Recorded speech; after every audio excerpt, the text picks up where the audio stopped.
Hello, Dr. Yvette here. Welcome back. If you are new here, welcome, warm welcome to you. Today's video, I'm going to hop right in, is a teaching on who are the Pharisees.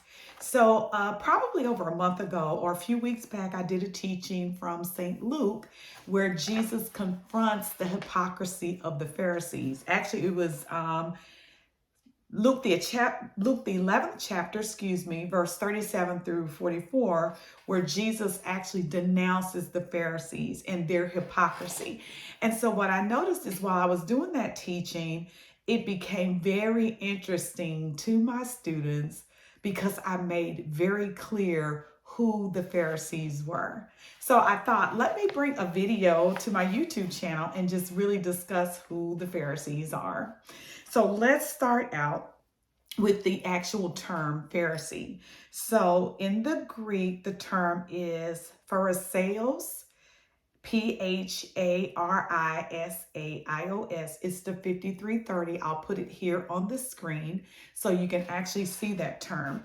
But the word Pharisee comes from the Greek term Phariseos, which means a separatist, a purist, and someone that is separated from sin. Okay, let me repeat that. The Pharisees' name actually means that they are a separatist, that they are purist, and someone separated from sin. Okay, so if Jesus is denouncing the Pharisees and he's calling out the Pharisees for their hypocrisy, then how is it that they are a sect, S-E-C-T, that believe they are separated from sin? Okay, so let's talk about who these Pharisees are. Okay, first, their origin is actually 2 centuries before the birth of Christ, and they were first mentioned in the reign of John Hyrcanus, and that was in 134 to 104 BC. So think about it. Their origin is 2 centuries before the birth of Christ, and then they were first mentioned in 134 and 104 BC. But let me list some of the problems that Jesus had with them in the book of Luke so it makes sense why he called out their hypocrisy. So here's some of the problems. They followed their legal traditions that are not ascribed to the Bible, but they were the traditions of their forefathers. And this was had everything to do with their ceremonial purity. They had this strong tradition of washing of the cups and the platters. And so for them, it was all about this outward cleansing that they participated in and not their inward sin that they were committing. Another thing that was a problem for Jesus is the way that they gave their tithe. They were tithing the wrong thing. They were tithing mint and rue. And then another problem he had with them is that they wanted the uppermost seats in the synagogue and how they wanted to be greeted in the marketplace. So if you go and you're going to study Luke, the 11th chapter, verses 37 through 44, just remember some of those problems that I made clear that Jesus had with them as Pharisees, these separated from sin group of people that believed in being pure, but it was more about this ceremonial purity than it was their inward purity. Okay, so let's look a little bit deeper. And so here I want to give you a little bit of what I am calling Pharisaic thought. So we know that Pharisaic thought began as a commentary that they created on the law. And so they did believe that the written law was given to Moses by God on Mount Sinai. So the Pharisees believed that, but they also believed in the oral law. So when we think about it, this written law that was given to Moses from God was the Ten Commandments. And we know that that was considered the written law. These are the things that Moses wrote down on the tablet that God gave him to give to his chosen people, Israel. But there's also this oral law that the Pharisees believed that Moses got. And even that oral law was translated in Leviticus and given to the priesthood. So there was these things and these requirements that God also had that he spoke that Moses did not write down on these tablets of the Ten Commandments, but they are found later in other books of the Bible. And this was this oral law that God had given to Moses also. So the Pharisees believed in that. And because they believed in that, they created this commentary on the law, believing that they are the people that could interpret God's written and oral law, and they were bound by that. So we're going to be these pure men. We're going to be separated from sin. We are going to believe in the laws that Moses got from God, the written and the oral law. But the problem became the Pharisees developed a system of tradition, and they sought to apply the law to a variety of circumstances within their living space. And they felt like the oral law that was given parallels statutory law, which means it is a law that deals with everyday lives. And so looking at this oral law, these are the laws that they believe God gave to Moses that were not a part of that written law. But these are the laws that they needed to interpret because they dealt with people and their everyday life. So the Pharisees looked at this as what they would call the statutory law. So these are the laws that had to do with things like the Sabbath. One, we know that the Sabbath was also a written law because it's in the Ten Commandments. But the Sabbath and the keeping of the Sabbath and what should happen on the Sabbath day, the Pharisees created these commentaries to interpret that actual law.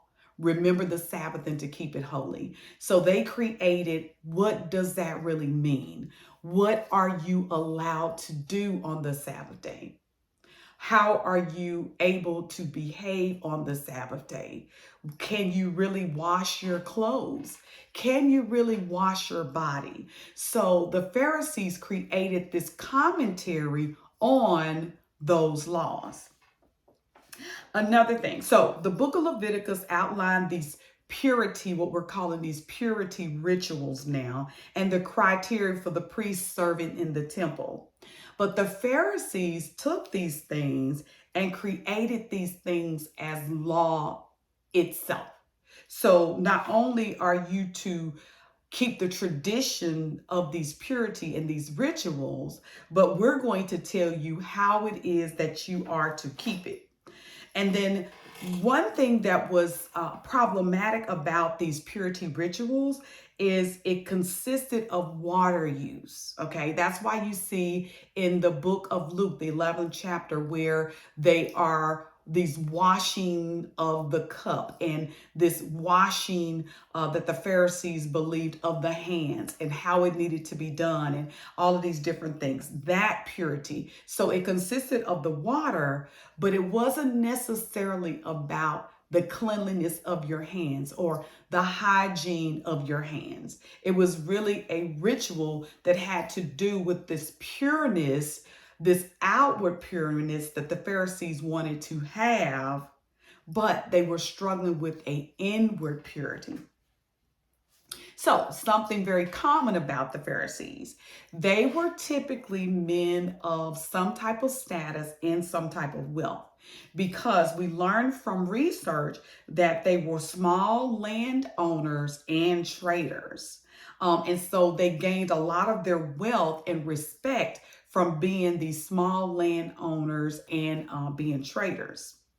One other thing we learned about Pharisees from research is that They were not necessarily professionals like the scribes. And I'm going to do a teaching on the scribes and the Sadducees. I've got to keep it going. So when you see these things in scripture, you know how it is, what their lives were like in these different sects, these sects, these different sects of believers.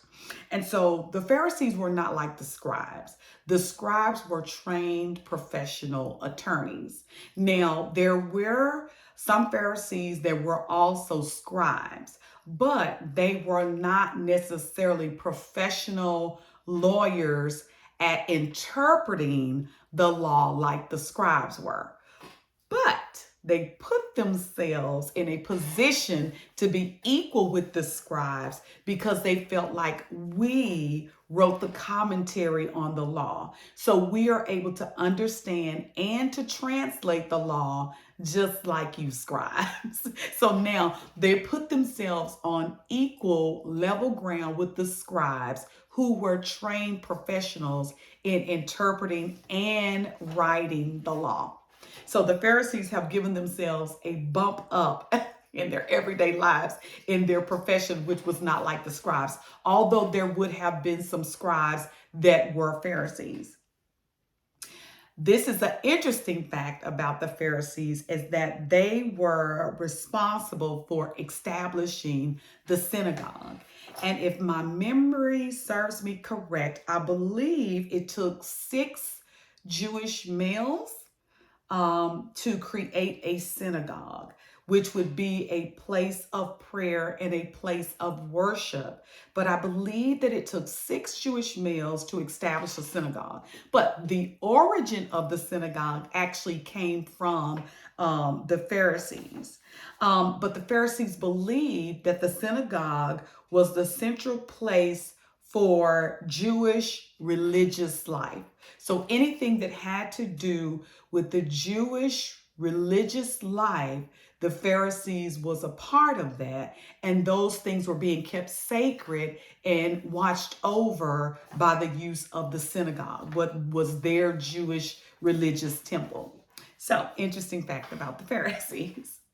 So, let's list a few of the Pharisees that you would recognize from scripture. We have Nicodemus. We have Joseph of Arimathea. We have Gamaliel. And of course, the other most popular Pharisee was Saul of Tarsus, who we know as Apostle Paul. But these 4 men represent noble men that were from the Pharisaic sect in the New Testament. So when you think about Pharisees and you think about the way that they believed about themselves, being pure, being set apart from sin, being the ones that interpret the law, that wrote the commentary on the law, being the ones that established what they felt God's oral law really meant to the people in their everyday lives, the statutory law, how you are to govern yourself as a Jew, you would see why Apostle Paul was so strict in what he knew. Him being a Pharisee and believing that my forefathers actually wrote and interpreted the law of God. So, interesting fact. Okay, so when we think about the origin, we already talked about the first mention of it, but we've got to talk about the 2 founding fathers who are believed to be influential Pharisaic teachers. So we have 2, Hillel, and I'll put it here on the screen, the spelling of his name, and Shammai. I'll put the spelling of him, Shammai. I'll put the spelling of it on the screen so you'll know. But these are the 2 founding fathers of Pharisaic thought and how Pharisees came to believe the things that they believed. And we talk about the tradition of the Pharisees, keeping the tradition of their father. These are the 2 that they're talking about. Hillel and Shammai. So Hillel, he was more moderate than Shammai, and he was considerate of the poor, but he was willing to accept Roman rule as compatible to Jewish orthodoxy. So when you talk about being an Orthodox Jew and being a person that's going to be separated from sin, that is going to be pure, that is going to keep the oral and the written law of God, Hillel would have been the one that was going to stick to those traditions and was not going to upset the law. So he was kind of more in line with the Roman rule because the Romans came in and had their rule. They were governing over Israel and over the Jews, and he just did not want to upset the apple cart. So we can stick with the Roman rules. It will just help us as Orthodox Jews. We have all of these rules that we have to abide by anyway. So the Roman rules aren't going to upset any more of what we already do and what we believe. And then he was considerate of the poor, taking care of the widows and the orphan and those that were poor. So giving. Then we have Shammai. He was a little bit stricter in his interpretation and his interpretation of the law, and he was bitterly opposed to Rome.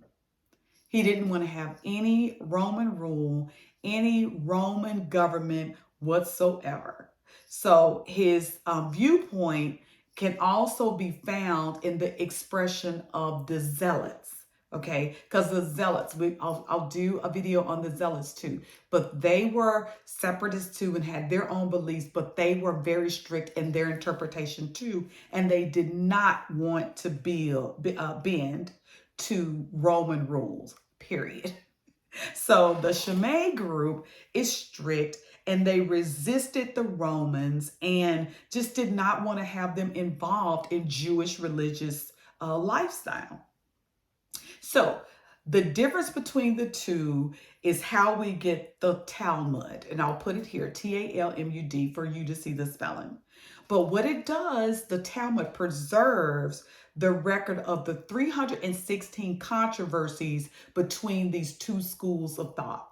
So you have these Pharisees and Pharisee thought, but they had two different schools of thought. One that was kind of okay with the Romans, and then on the others, no, we are opposed to the Roman and Roman rule, and they do not follow or even compare to Jewish orthodoxy and what we believe about the written and the oral law of God. So in the Talmud, you can find the 316 things as controversy between the two schools of thought. Okay, so according to Yale University Library, where I got some of this research, the Talmud is the body of Jewish civil and religious law, including the commentaries on the Torah. So if you go and you look in the Talmud, this book that is written, it not only has the oral and the written law in it, but it also includes the commentary on the Torah. And so we know what the Torah is. The Torah is the combined work of that law, of Jewish law. But this book, the Talmud, also has the controversy in it between the two schools of thought. It has the Torah, which is the commentary on Jewish law, the civil and the religious law. And so when you think about it, when you talk about civil law and the civility, these are the things that govern everyday Jewish life, how it is that you are to behave as a Jew. Because think about it, when these things were going on, the Jews were in exile. So being under Assyrian first and then taken over by Babylonian rule, how is it that we are going to keep up with our traditions and who our God is? And so in order for us to do that, we have got to stick with the written law, the Torah, the things that God gave us, the 10 Commandments, but we've also got to keep up with the oral law, these traditions that God also gave to Moses and to us as Jewish people to remind us of who we really are as God's people. And so the Pharisees are responsible for the interpretation of what that really meant in Jewish life. So when you think about Jesus being opposed to them and believing that they were hypocrites, Jesus basically was saying to the Pharisees, listen, you are keeping up with the written law, the 10 Commandments, and you're keeping up with the oral law that was given to the priesthood, and you're keeping up with these purity rituals that were also given to the priest, but none of you are Levitican priests. Then you're keeping up with these purity rituals and all these things that are associated with water and the washing of water, but your heart is not right. You want to be seen out in the marketplace. You want to wear all of these garments that are essential to you, saying that you are separate and that you are a pure person and that you keep the law of God. But here I am as the Son of God, and you're opposed to everything that I am doing, including my teaching in the synagogue that you established. And so you can see how Jesus might have gotten irritated with the Pharisees, because how in the world are you going to tell me about the written law and the oral law? And I am the law. I'm the creator of the law. And so I can see how Jesus may have been really upset. You Pharisees can tell me nothing about the law that I gave to you as the Son of God, as God being in heaven with my Father when he created the law and gave it to Moses. I am basically the law, and you're going to tell me about interpreting and understanding the law of God. And, Jesus probably was like, I don't think so, Pharisees. You cannot really be in this space.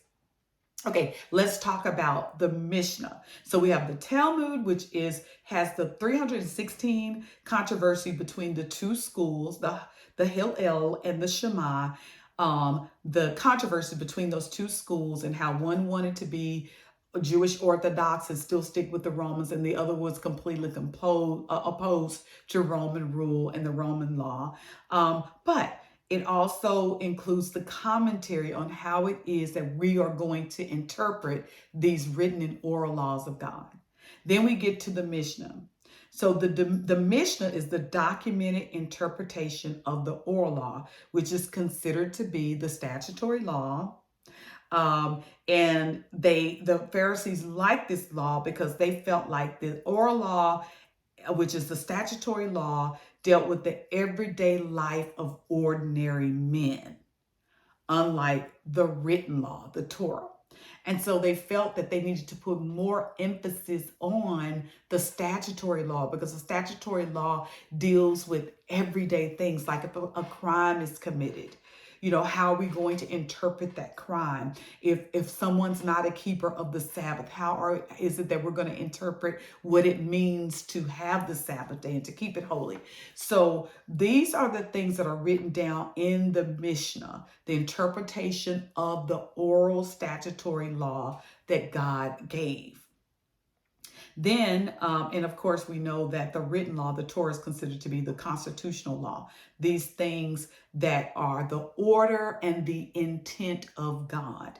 And we know that one of those things is the 10 Commandments, the written law of God, and it gives us the very order and the intent of God. So these things are in the Mishnah. But according to PBS, where I got some of this research from, the Mishnah became the very foundation of rebuilding Jewish life when they were in exile.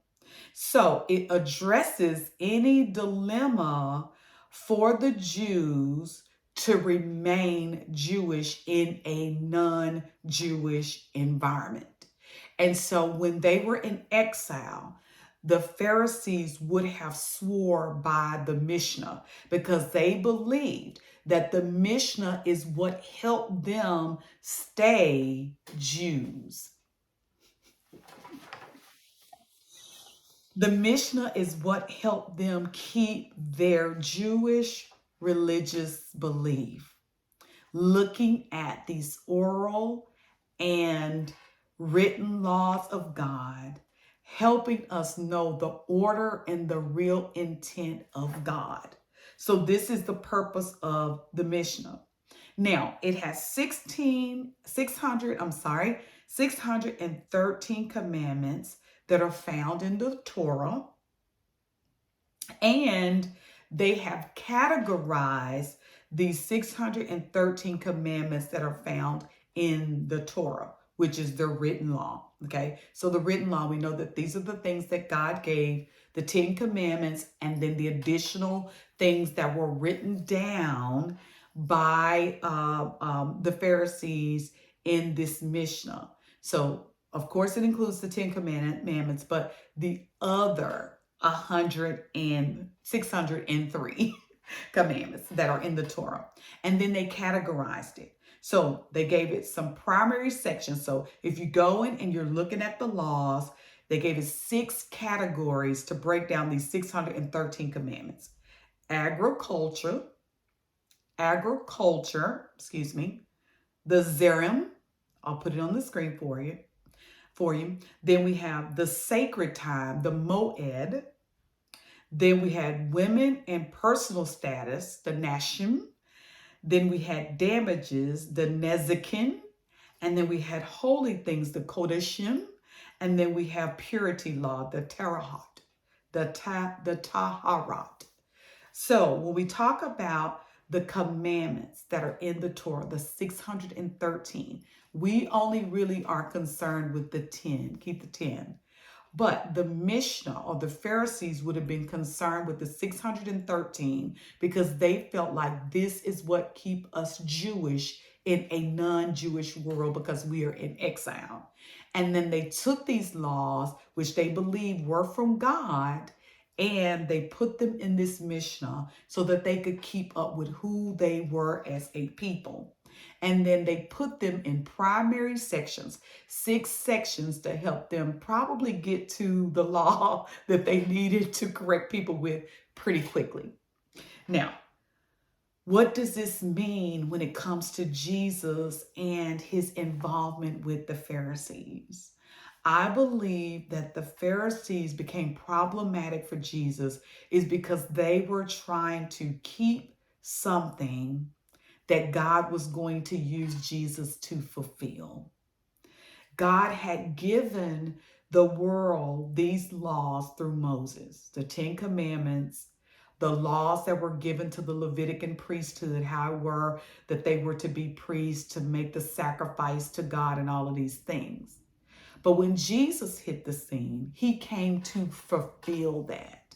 So it became problematic because they were so big on keeping these laws, these 613 laws, that they could not recognize the Messiah. They were so big on trying to be Jewish, trying to believe that they were pure, trying to believe that they were separated from sin, but they had sin in their inner man. And Jesus had a problem with that. And so keeping the law so much so that you don't recognize the lawgiver was a problem.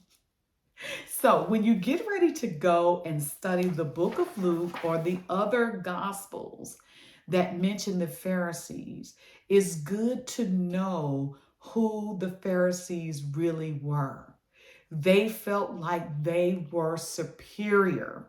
They believed if we have to interpret it, you need to get it from us. We have looked at the oral and written law of God. We have created this commentary on the law, and we're going to tell you how to keep this law. We're going to tell you how to be a Jewish male because we have taken the law and we have written commentary on it, and we know God's intent and his order. We know it. As Pharisees, we're separated.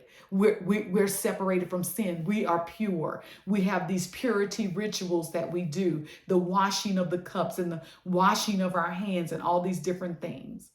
And they were so caught up on the law that they did not recognize the Messiah, the lawgiver, who was coming to fulfill the law. So when you take a look at the Pharisees in the gospel, just refer to my teaching on who they really were. and how they did not recognize the Messiah because of the things that they had built up in themselves, being separated, being pure, being separated from sin. So I thank you for hanging in there with me.